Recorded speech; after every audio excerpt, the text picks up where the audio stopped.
Have you ever been told you're too sensitive or just too much?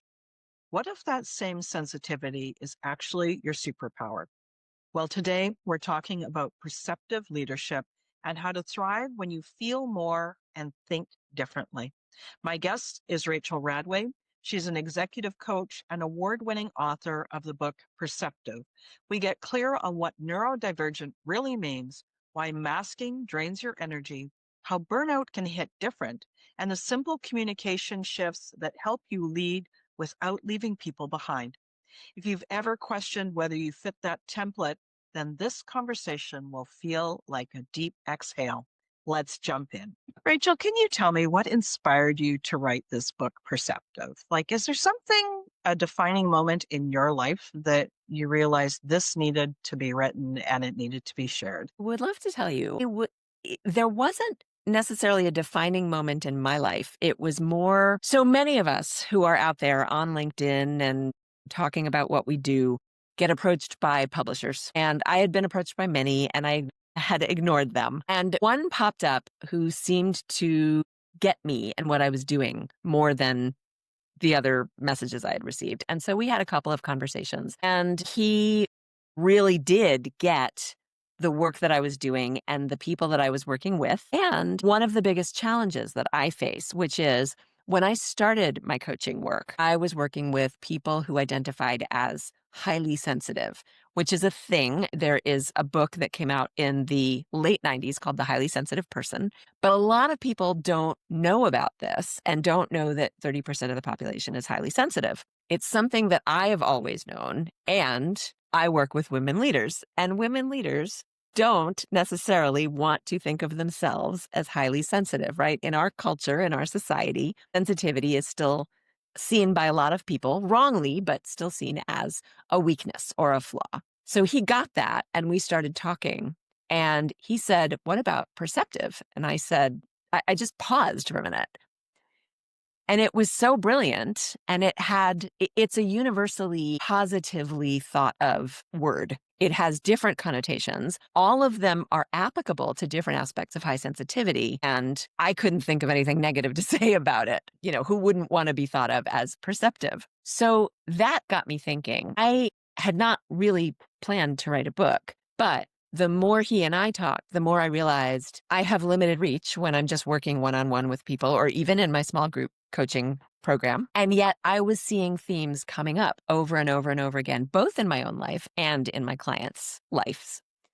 And I really wanted to share the things that I was learning in the hopes that more people, that it would help raise awareness and understanding, both for people who are highly sensitive, and I'll come back to that in one second, and for leaders in the workplace who have lots of different people that they may or may not understand. In the course of the research for the book and of talking with the 16 different women I interviewed for it, I learned a lot more about my own neurodivergence and the fact that high sensitivity is actually a form of neurodivergence and a number of other things that sort of broaden the scope and the picture a little bit. So that makes the book, it made it even more interesting for me when I was doing the research, and it makes the scope of the book more broadly applicable. And I really just want to help more people out there understand that, first of all, the incidence of neurodivergence is much, much, much higher than any of us think it is, if we even understand what that means. And it doesn't have to be something to be afraid of, whether we're talking about ourselves, that we learn we are neurodivergent, or whether we're a leader or an HR professional or someone who works with other people who are neurodivergent. That was really what prompted me to write it. Hmm. I Learned it. really appreciate this answer because I did have this question. Like when I look at your book and I see that word perceptive, there was something that is really powerful about that. So now I don't even have to ask you that question. Now I understand where that word came from, which is wonderful. Can we roll back just a little bit? There, let's go back to the real basic. We hear neurodivergent as a term a lot. Mhm. Many of us think we know what it means. Many of us kind of sort of know what it means. And then there's those of us who are like, okay, I know the word, but like, What are we talking about? So can we just roll it back to that basic? How would you define neurodivergent? This question because it is so open ended and it is so important. Neurodivergence is really any brain or nervous system that functions differently than, and I'm going to use air quotes here, a typical brain. And I use air quotes because I don't believe in such a thing. I'm not sure I've ever seen somebody with a typical brain. So all of our brains are different, right? Every single one of us is wired differently. No two brains are the same, and no two nervous systems are the same, even with twins. That said, neurodivergence can mean a lot of different things. And there is a saying in the neurodivergent community, actually, it started with the autistic community, that if you've met one autistic person, you've met one autistic person. It has been adopted by the broader neurodivergent community. If you've met one neurodivergent person, you've met one neurodivergent person. Very broadly, the category encompasses everything from Tourette syndrome to borderline personality disorder to ADHD. And there's a lot of controversy about that final D, which is supposed to mean disorder, but a lot of people, strongly believe that it's not a disorder, to autism, to high sensitivity.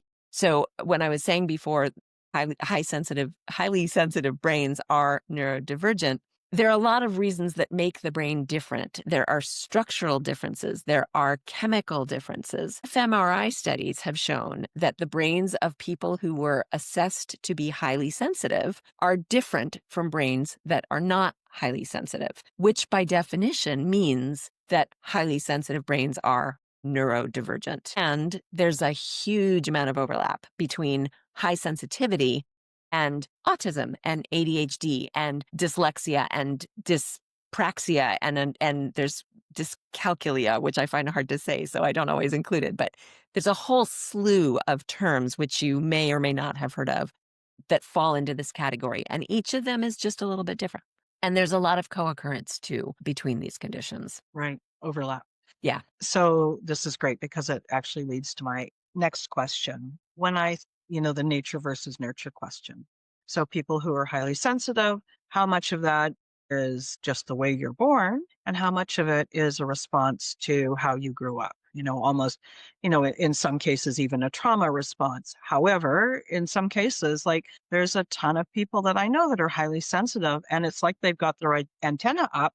Now, did they start out that way or did they cultivate more of that? I don't know the answer. Do you have any thoughts on it? So there are different theories on this. The generally accepted one is that we are born with brains that are more highly sensitive. There are some structural differences in the brain as well as some of the chemical differences.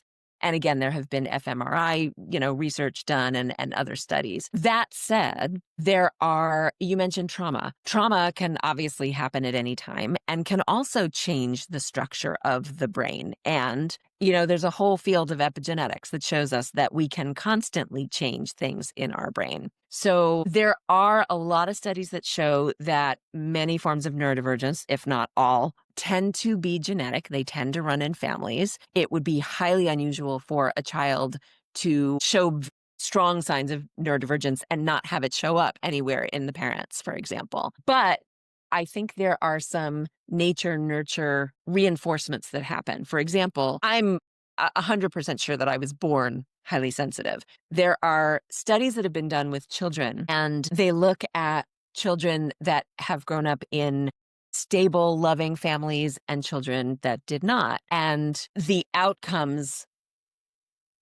I'm not going to be great at explaining this research because it's not something I've focused a lot on, but it shows how the sensitivity and the stability or lack thereof can sort of influence each other a little bit. And the other piece of it is if you have grown up with messages that you're too sensitive or you're broken or you're doing things wrong or you need to grow a thicker skin and you're not in a supportive environment, that can reinforce itself and create different behaviors and ways of coping that may not be, that may be maladaptive. So I don't think there is an answer. I think there are a lot of theories, but the brains definitely are. There are a lot of people who are born with their brains the way they are, neurodivergent. And then possibly the environment reinforces that.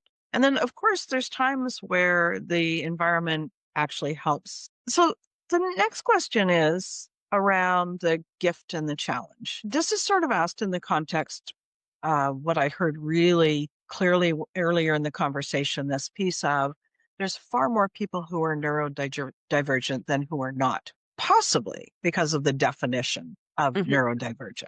mhm. What is normal, and is normal actually a thing, or is it just a very small subset of people? Mhm. So when we look at just that sort of the broad brush of neurodivergent and we look at the gift and the challenge, what do you notice with leaders and maybe even within the workplace? So there's several things that I notice. One of them is that there are a lot of people who are very smart and very talented and very competent, may or may not know themselves that they are wired a little differently. They probably recognize it, but they may just think it's just them and it's not part of a larger group of neurodivergent folks. Before they learn more about their own wiring and how they handle things, they can be labeled the problem children and the troublemakers in the workforce. And it happens for a lot of different reasons. One example is people that ask a lot of questions. Not everyone likes questions, not everyone likes being questioned, but there is a population who need more definition and more specificity in be able to feel like they're doing the right thing and be as productive and as effective as they can. And they will ask questions to learn more about the expectations, the wanted outcome. And then they get labeled problematic because they're not just going off and doing their thing. There are people who get labeled problematic because they may take longer to process than what a leader, for example, is hoping or expecting from someone. There are so many reasons for this. And one of the things that I've learned is that neurodivergent brains are often, not always, often filtering out less information than air quote, normal brains and processing more. And one of the gifts that's associated with that is being able to connect a lot of dots and often very quickly. Systems thinking and pattern recognition are often associated with autism. For example, a lot of people I work with have what one of my clients called a Sherlock Holmes kind of thinking. They can follow the dots and follow the pattern all the way through so that they see the probable ramifications or repercussions of a specific decision or strategic, plan. That can cause a lot of issues. One of them is it can make them slower because they are putting together so much and processing so much. It can also make them sound like know-it-alls or just leave other people behind. And there's a story that I tell. I'll make it very quick, but several years ago I got feedback, a 360 performance feedback from my senior vice president that I was perceived as being not a team player and as stomping on people's ideas. Hearing this crushed me. I literally cried when she told me this because it was the absolute opposite of my intention. And what I learned was I was processing and moving forward and trying to, I was seeing why all of the ideas that were coming up wouldn't work because I was several steps down the line. But I wasn't communicating that. I was also, so there's another thing that I've learned, which is that highly sensitive brains tend to optimize for successful group outcomes rather than for personal agendas. And so my goal was always to help the team move forward. And in doing that, I wanted to skip over the ideas that I could see were not going to work. But of course, I wasn't doing any of this consciously, and I didn't actually know that it was happening. So I didn't communicate any of it, and I left people behind. And of course, they felt like I was stopping on their ideas because I wasn't giving them, fair play. Those are the kinds of things that I see a ton of. And I have a lot of stories around this that often the people who are seen as being difficult or troublemakers or not just doing their jobs are some of the most gifted in the workplace. They're just wired differently. And sometimes it's not just the leaders who don't recognize that. Sometimes it's the people themselves. So this response up to now has been sort of in the area of the person who is the worker Mhm. or the manager as opposed to the senior leader. Neurodivergent. Yeah. Okay. Well, Yeah. so in one I was actually a senior manager in the story that in the specific scenario that I just told you. So I was in a leadership role.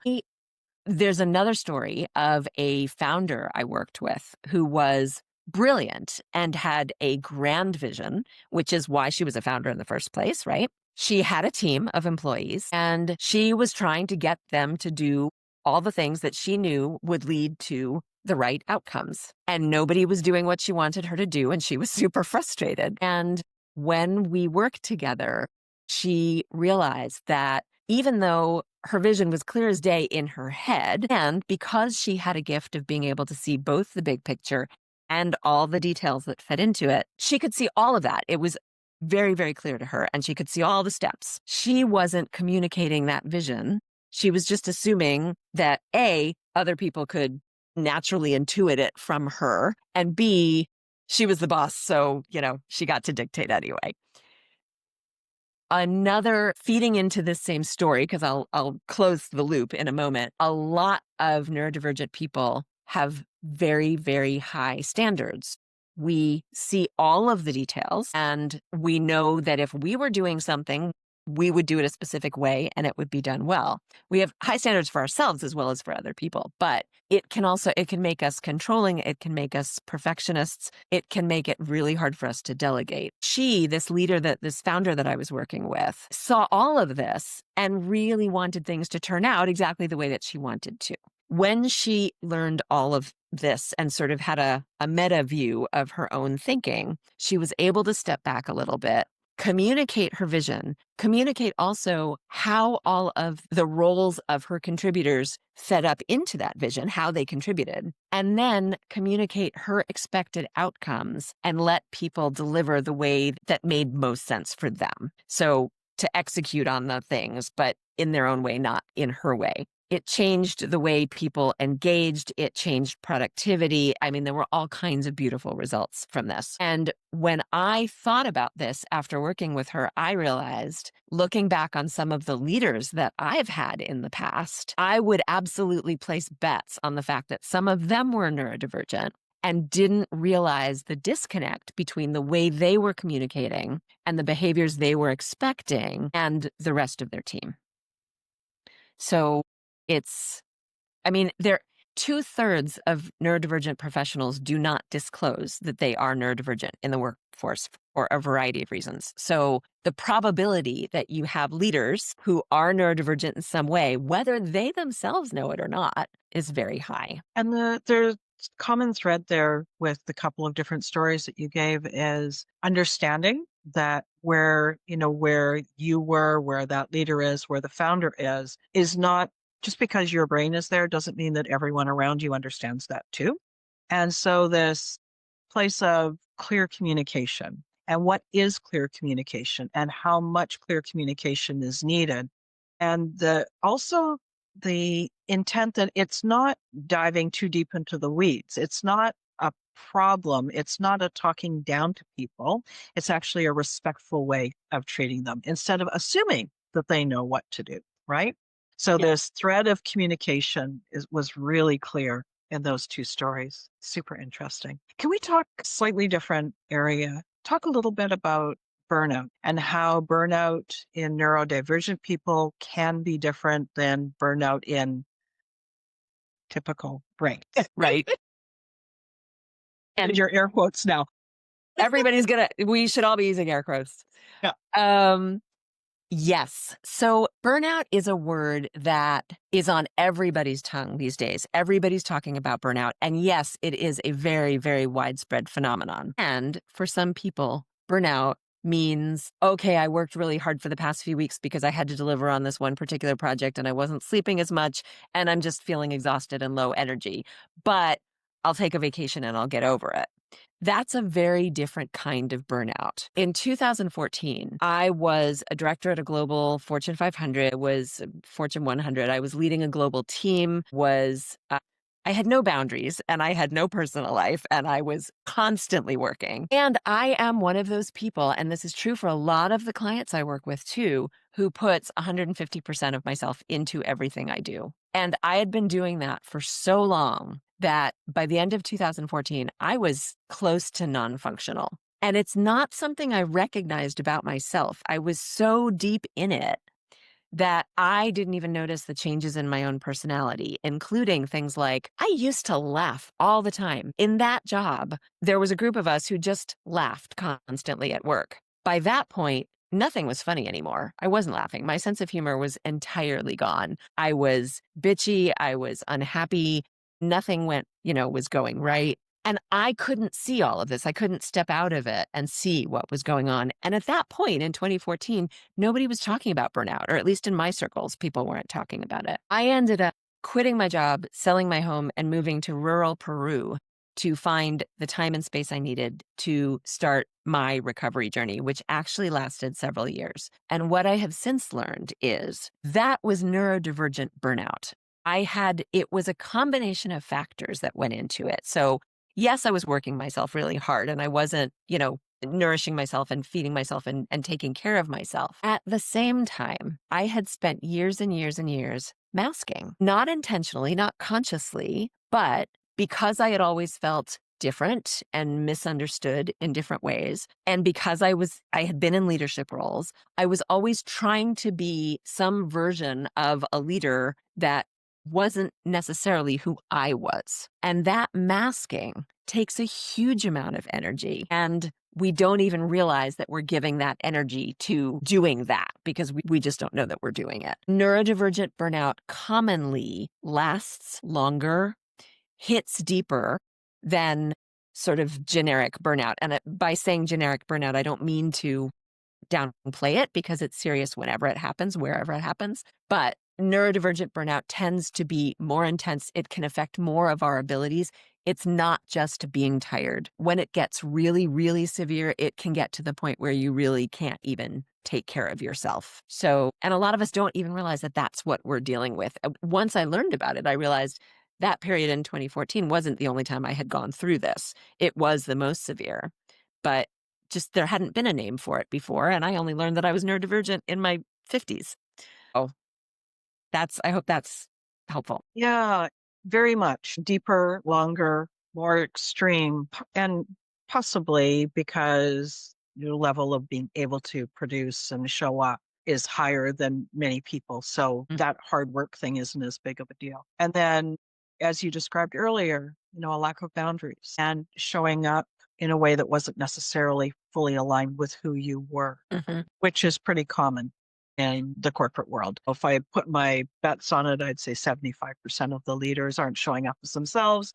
They're showing up as the polished three-piece suit version of themselves. And so that's pretty common. Do you think that there is also an aspect about work with the kind of work, the quality of the work? Yeah, we know about hours, we know about physical exhaustion, but there is a type of hard work that is nourishing, right?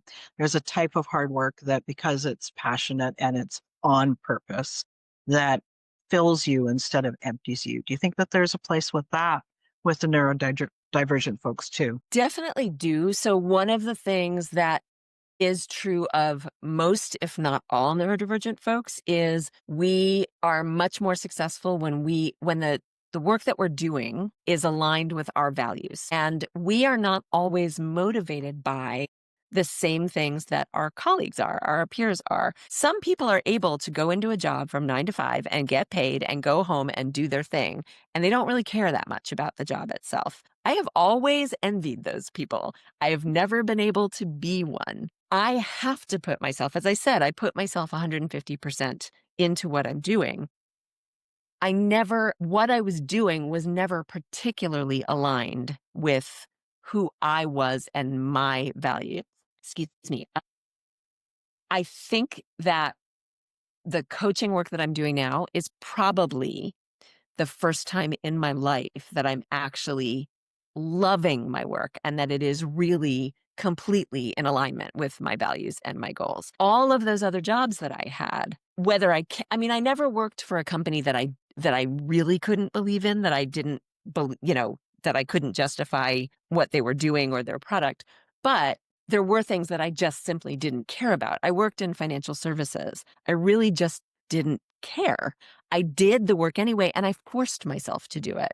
And so it was even more effort for something that didn't align with me. And I think that is definitely a piece of it. When you're doing something that you love and that you're passionate about, as long as you still have some boundaries and do practice self-care and, um, the things that you need to do to nourish your body, your brain, your soul, your spirit, there's definitely less of a chance of burning yourself out or going in that direction. Some of Also, it too is environment. some of it too is like recognizing your own signs, right? And unfortunately, I mean, I've experienced burnout, was god awful. Now I can feel when I'm heading down that path. I'm like, "Oh, we don't like this, we're not going down here." But it took a while to understand that I was really rolling downhill and it wasn't going well, and also quite confusing. Like, why am I so desperately unhappy and always exhausted? And then truthfully numb, which is just the worst of the worst, right? Yeah. And so this thing about being in tune with your values and doing work for an organization that you believe in on the type of projects or the type of work that you also feel aligned with. Somebody might be listening to this show and they go, "Well, it's fine for you, but I got to pay the bills." And so there's this line, right? What I've noticed with my clients is that everything that you've said really sounds very similar. And this need to be really aligned with our values is really strong. And then that's one of the reasons that so many people decide they want to be coaches as a side business, because they know that they're still going to do that other business. They've got, university tuition to pay for and mortgages and all of those things, real life things. But then Mhm. they can create something on the side that really fuels them. And they're working super hard, but they're not burned out. They're energized. It's like, let me work hard over here and feel really satisfied so that I have the energy to go and do the work that I need to do for the next little while. Absolutely. And if I could add to that, one of the things that I talk about with a lot of my clients who are really bright and really interested in a lot of different things, especially those who have ADHD and realize that they have ADHD, novelty and interest and a need to continuously learn. Those are all themes that are very, very strong for these people. And so sometimes we may not be able to get that through our main, our day job, and we may not have a lot of options to leave the day job. And so not just coaching, but all kinds of other businesses and side gigs and other things are coming up now. Not just now; it's been happening, forever. But there's a term that I love called multi-potentialite. It's something that Emily Wapnick coined in a 2013 or 2014, I think, TED Talk. But people who have a lot to give and have a lot of interests, doing that is a wonderful way to feed yourself and nourish yourself while you're doing the other thing that may not be as in alignment as you would like it to be. Yeah. And I fully recognize, like in my world, I see business. I see people who want to be coaches, but it could just as easily be, I've always wanted to paint. I've always wanted to go back to theater. I've always wanted to play that musical instrument. It doesn't matter what it is, as long as you have something that Mhm. you really can lean on that really fuels you. Like my example, when I did used to have a day job, is my hobby was ballet and Mhm. other forms of dance. And I started dance as an adult. So I came to it as a complete newbie, but there was something about the movement of the body with the music and the focus and the flow that really nourished me. So that was the way that I did that healing. Mhm. Can we shift slightly? I want to talk about stimulated and overstimulated. I know, probably could do an entire episode on that, but there is that fine line. Now, neurodivergent people, they might experience this completely differently.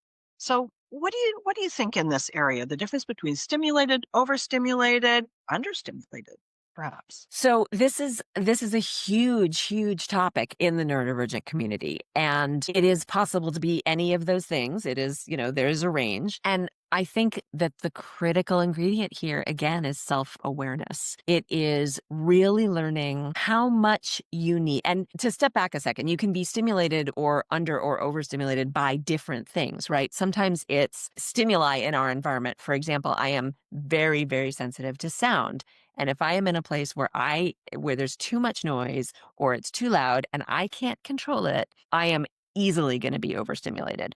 For me, it's other things too. It's people's energy. It's a lot of things. We can also be overstimulated by having too much to do or too many big decisions to make or, a lot of things like that. That said, there are a lot of people who need more stimulation than other people to really feel like they are thriving. They get bored if they are understimulated. So the key ingredient is to really understand, to assess yourself in a way and understand when you are at your best, when you are feeling at your best, what that feels like, where that feels like. So, where in your body do you feel it?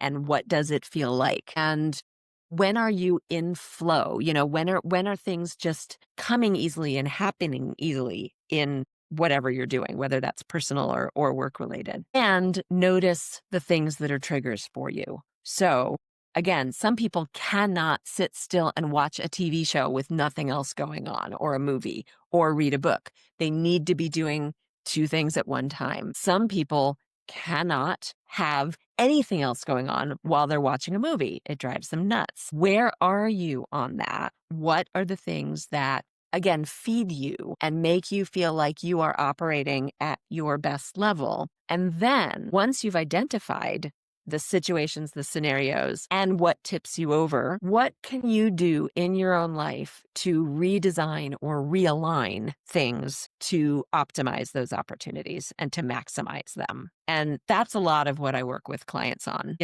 Okay, I'm in this job where I'm stuck doing XYZ, and here's the environment. What can I do about it? COVID was a gift for a lot of us because work from home meant we could design our own spaces. Now, true for some of us, others had kids at home and spouses at home and other things where they weren't able to create, an ideal space. But when we get creative, there are often more solutions than we originally think about to help us create more alignment in terms of the level of stimulation that's optimal for us. Yeah. So, the way that I see it is to reduce your stress so that then you can actually get curious about what might work for you as well. And that can be one of the real gifts of working with a coach such as yourself, right? It's like, all right, let's figure out what you need and learn how to reduce your own stress so then you can do what I call your own science experiment for what serves you best. It's interesting, Rachel. I have this as you're describing all this. I'm thinking it's almost easier for someone to say, okay, if I see a bunch of neurodivergent people around me, 9 times out of 10, I'm probably somewhere in that category too. And I could just make that assumption. Now it's up to me to learn self awareness, get in touch with my values, understand how I feel in my body, how I get aligned or misaligned. Where do I get overstimulated? Where am I drained and where I'm full? And then to design my own life. Is that sort of the It, side of it? it's funny because while I was listening to you ask that, I'm thinking, wow, that sounds really overwhelming, doesn't it? If this is, It doesn't to me. I'm like, oh, okay. this is all the things that Rachel has said. I mean, so the short answer is yes. And the longer answer Oh, is you don't have to do it yourself, right? You can engage a yeah. coach who has been there, who works with other people like this. But that is how you start living your best life. When you have all of those things in alignment, you can start And living your best life. I love that you say, yes, work with a coach, somebody who can support you in the growth. And the reminder that this is fun. This is like the best thing ever to find out what makes you enjoy your life, right? Yes, sometimes it's hard work. Sometimes it's uncomfortable, but at the heart of it, you're looking for the best version for yourself, right? Like, Yeah, what is better absolutely. than that? We're so blessed to be able to do that, right? Absolutely. And it's funny because one of the things, again, we come back to that love of learning. And one of the things I find with every single one of my clients is they love learning more about how they can be the best version of themselves. That excites them both for them and for the people around them. So Mm, I agree with you. I think it is fun too, even if it's hard. definitely. Can you share how people can find out more about you, more about your wonderful book, and share how they can get into your world? Absolutely. I would love for them to get into my world. I am Rachel Radway. There are not very many of us in the world. And you can find me on LinkedIn. You can find me at rercoaching.com. RER, just my initials, coaching.com. My book is called Perceptive, and it's available on Amazon, on barnesandnoble.com, on bookshop.org. So I would Wonderful. love for people to reach out. And do you have a free gift that you're going to offer to the audience? Yes, on my website, you can actually download the introduction, which is a fairly long introduction. It's like a first chapter to my book. And I should say that the subtitle of the book is Insights for Leaders Who Feel More, Process Deeply, and Think Differently. And I have a very broad definition of leaders. You don't have to have an executive title to be a leader.